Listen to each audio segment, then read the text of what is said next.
Ada handphone di kepala saya.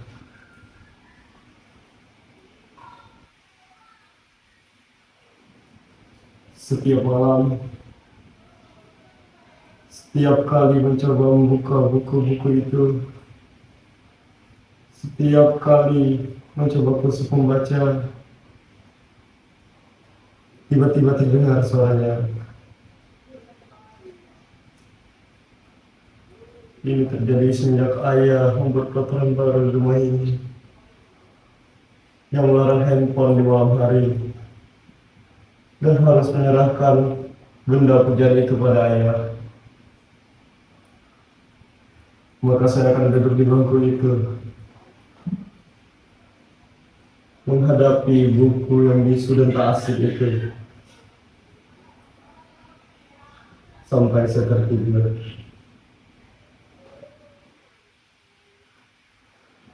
Ayah atau ibu, mereka bergantian seperti tentara jaga malam yang akan datang ke kamar ini setiap 1 jam sekali untuk memastikan bahwa saya benar-benar membaca sebelum pukul 10 atau 11 malam waktu saya untuk tidur.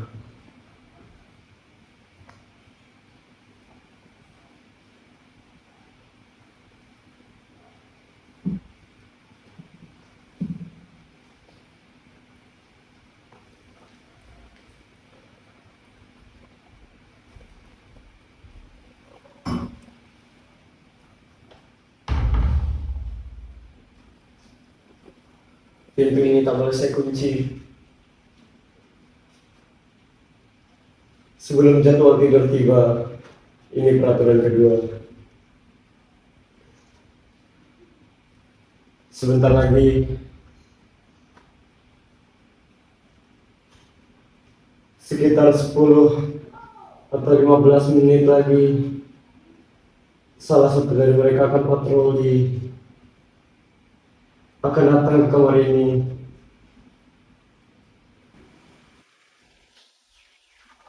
Itu artinya saya harus duduk di bangku itu menghadapi buku yang bisu dan tak asik itu. Hingga kritik tajam para pakar mengenai bahaya kecanduan handphone. Tetapi herannya, hal-hal yang biasa dipakai orang untuk memotivasi diri tak juga membesarkan semangat dan gairah saya membaca. Kalaupun berhasil, hanya bertahan 10 atau 15 menit saja, lalu menguap lagi.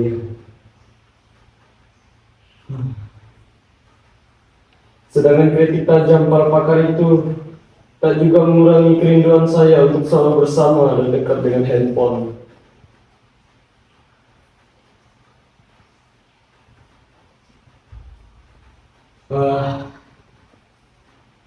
Kalau saja mengubah diri bisa dilakukan serenyah ceramahnya Mario Teguh, mungkin saya tak menderita begini lagi.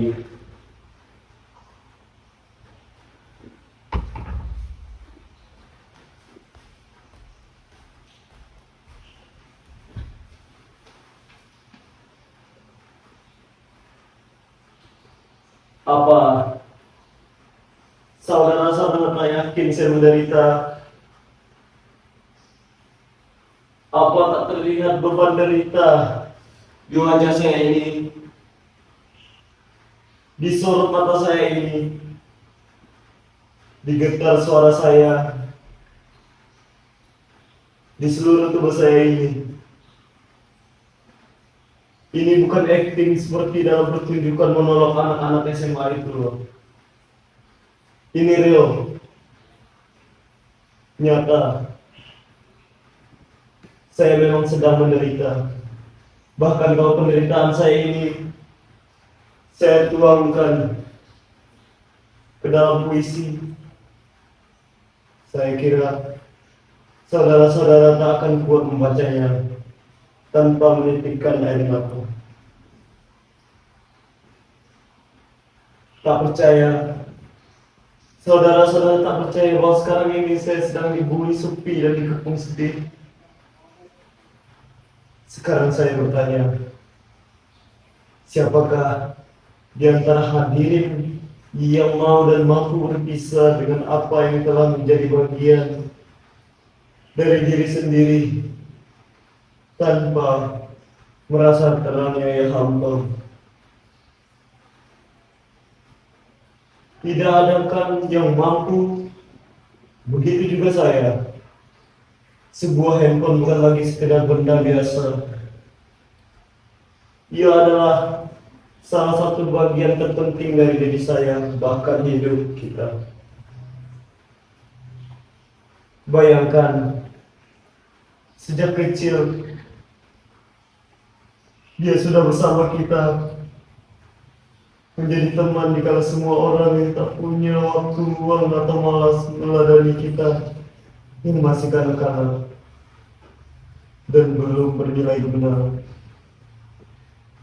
Pagi, siang, sore, bahkan malam, dialah yang selalu setia di sisi kita tanpa keluhan sedikit pun. Asalkan baterai dan kuotanya cukup, ia akan melayani kita apapun kemauan kita. Dan kemanapun kita ingin tamasya, ia selalu bersedia. Ia bahkan telah menyimpan nama kita dan seluruh memori kita di dalam dirinya. Dan kita telah menyimpan password dan kunci pembuka dirinya di dalam. Oh handphoneku, betapa berat dan panjang jalan yang harus ditempuh untuk kembali bersamamu. Seakan sejak pertama saya mengerti, membaca dan menulis, saya sudah menulis nama saya ke dirinya.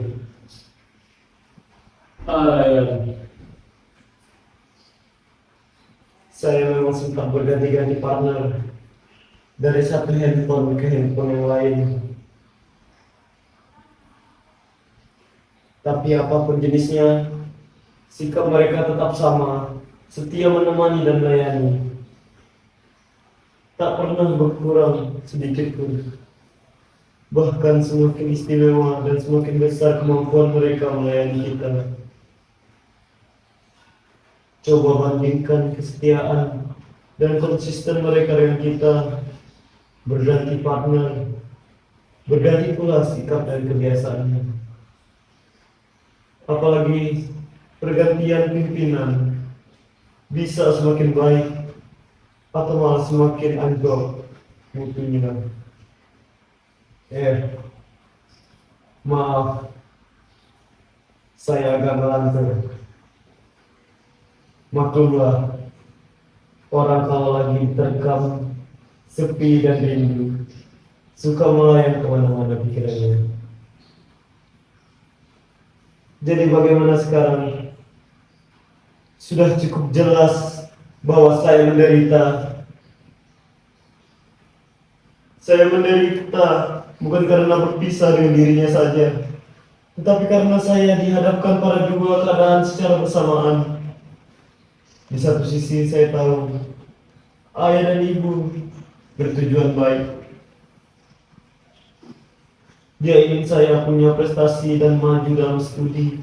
Karena itu mereka membuat peraturan 12 jam tanpa handphone di malam hari. Tapi di sisi lain,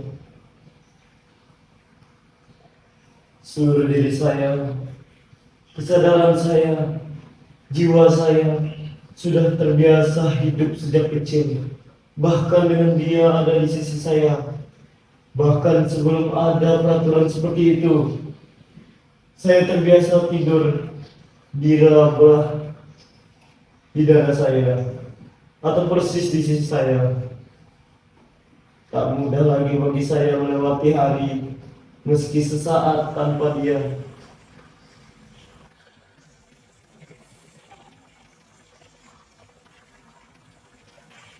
Kadang kalau saya tak kuasa menunggu rindu padanya, saya ambil casingnya, saya letakkan di dada saya seperti ini.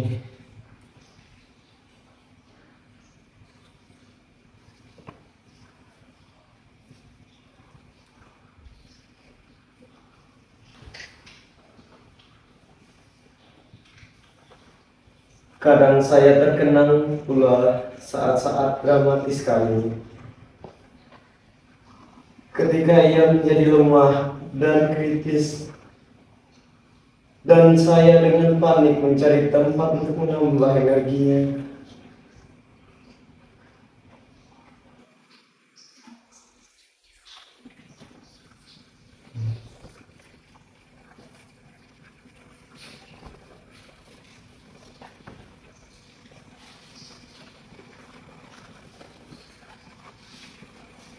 Tak ada yang lebih membahagiakan selain mendengar suara renyah dan riangnya. Bertamasya dengannya kemanapun saya ingin mengunjungi situs-situs atau menikmati menu lezat yang ditawarkannya. Ia telah membuat hidup ini menjadi amat mudah, simpel, lebih cepat, dan ia tak membiarkan kita menunggu lebih lama. Ia bisa membahagiakan kita tepat di saat kita menginginkannya. Ia memberitahukan kita apa saja dengan cepat dan lengkap tanpa perlu kita mengerahkan tenaganya. Bahkan kini, ia memiliki banyak sarana yang bisa menjamin kesejahteraan kita dalam tempo sesingkat-singkatnya. Jadi, bagaimana bisa saya bersabar berlama-lama dengan buku-buku bisu itu untuk menata masa depan? Itu sangat menghabiskan waktu, tenaga dan pikiran. Sementara kita hidup di masa yang sangat bergantung pada kecepatan dan keringkasan. Siapa yang tidak bisa cepat dan ringkas akan ditinggalkan, akan menjadi fosil penghuni museum peradaban. Saya sebenarnya pernah hampir berhasil tidak terlalu bergantung padanya, selain untuk hal-hal penting saja. Tapi saya saat memergoki ayah dan ibu pada suatu malam, duduk asik dan begitu intim dengan handphone masing-masing, saya jadi merasa dikhianati. Sejak saat itu, kemampuan saya untuk berpisah dengannya semakin menurun. Bahkan kini ia ada di dalam kepala saya, kepala saya. Dia jadi seperti denyut dalam jantung saya. Saya sudah teramat dalam mencintainya.